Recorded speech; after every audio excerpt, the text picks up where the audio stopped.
and she was explaining how she saw the bullet go directly into his throat. It sounded awful. It's fortunate for us at least that no one else got hurt. For me, the first instinct was like, wow, that's probably a firecracker or something. I mean, I've never heard of a gunshot. We are joined by Tiana and Laura, two onlookers to the horrific shooting yesterday at Utah Valley University involving Charlie Kirk. I want to start by thanking the both of you for taking a moment to speak with us and ask you how you're feeling. I'm sure experiencing anything like that could be traumatic for anyone. Yeah, thank you for having us. We're definitely a lot more calmed down. I mean, of course, yesterday during the event, we couldn't stop shaking, but we are a lot better now, especially since it's more towards the end of the day. Yeah. Yeah, that is good to hear. Awesome. I am very glad to hear that. I want to start actually before the shooting, just because I've heard from a lot of people about security at the event, that there like wasn't a lot, that there was a big crowd. Maybe it seems like they weren't ready for how big the crowd was. I'm curious if you guys had that thought while you were there also, if that was similar to your experience. Oh my goodness. Yeah. I mean, I'll how about you talk about that, Laura? Because we Oh, were talking about the bodyguards. So I think you should know. I know from what I know he has 8 bodyguards just for himself, and then I know there are some polices over there, but still, like we can walk in easily. We that nobody's checking our bags. We can bring anything, and also when that after that happened, like we can just leave. Hmm. There's no one checking us, no one locking up the doors. So that was kind of concerning for me after the whole event. I was like, wow, there's it's actually too easy to come in and also too easy to get out. Yeah, at first I thought, okay, 8 bodyguards, I feel like that's a little bit of an exaggeration. I didn't expect anything like this to happen at all. But it was very easy for us to go in. And I know that we did have to sign up for the event, but they didn't even ask us for tickets at all. There was no one at the front doors at all. Anyone could just walk in. I remember walking in as well, and there was even someone handing me a flyer, and he was asking, "Oh, that there's an event today. Do you know what it is?" And I said, "Okay, yeah, I already know what it is because I came there for that." But that just shows to prove that there were people there that were just walking by. They saw the event and they just stopped by. I mean, that's really easy for anyone to bring guns and anything else into campus. Yeah, and I mean it's and looking back, I guess hindsight's always 2020. I'm curious, where were you guys, I guess, in position of the crowd, and then just like were there like police around the area? Like, did you see officers at all, like in I guess security more so, from where you were at, or was it just his bodyguards only, kind of? Yeah, we saw his bodyguards surrounding him. So we were in the courtyard that's more towards the middle of campus. And there was a ground floor and then different steps going up. So we were on the third step, and his bodyguards were on the ground level area. And yeah, we were pretty close. We were next to the people in line waiting to ask him questions. But I remember you mentioned as well something about the bodyguards with him. I well I didn't see anyone that's like more like toward the crowds, like, and there's only the people, but more of the security guards or even the police is more toward him, like trying to protect him more about that. But that's all I saw. So then the moment that the shot rung out, I'm curious from where you guys were, was it pretty obvious to you that it was a gunshot? Was there confusion? Kind of what was the initial feeling?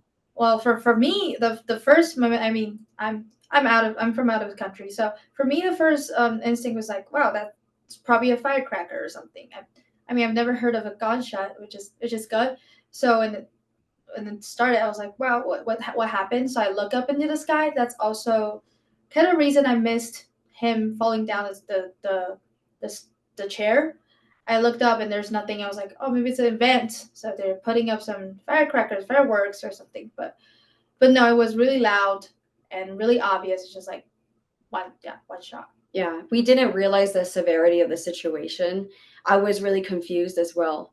But yeah, we didn't realize the severity of the situation until everyone started ducking down and screaming, "Get down." And that was when it really sunk in. And I was terrified that a second gunshot was going to go off. So I guess in the moments after then, how was it getting out of there? Obviously, your safety being your first priority. Were you guys, I've heard accounts of, like, and I guess you described it as steps of how it is kind of slanted Mhm. there. Was it hard to get out? Were there people like fighting over one another, like toppling, or was it kind of, was there pathways made? Yeah, we were actually just discussing this earlier today because we did go back to campus, which was pretty scary as well, going back there. But yeah, we were talking about this earlier, and from like Laura and I, we travel a lot, and so we both have, and like she's from Asia as well, but I have also traveled to Asia, and we feel like it was a bit different in America because at least in Asia, people usually trample each other. They usually bump into each other a lot. But surprisingly, when we were in that situation, there wasn't any stampede or anything. I mean, yeah, it was awful. People were crying and screaming to get down and to run.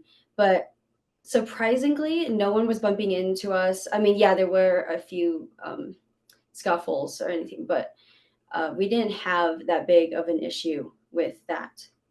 Yeah, I agree with that. Yep. Hmm. So what is kind of, I guess, either around campus or from maybe friends you have, those who were there or weren't there, what is kind of the response that you're seeing from those maybe more directly connected to either the university or the event itself? Well, we had some friends also went to the event, which we were not like right next to them, but there were people who are closer to him, and then they have experienced more, and then they're more traumatized. Some people see that happen directly, which is it was definitely not fun, and it was not good at all. And then like after just within like an hour, we've heard from a lot of friends in the Utah County, or like I have friends from UFU. They just reach out immediately and say, "Wait, how are you guys? We've heard about it." So actually, the news spread out really fast, and then everybody heard about this. So they all ask us, how are we doing?" Yes, I had a friend from Canada reach out as well. It really spread like rapid fire, the news.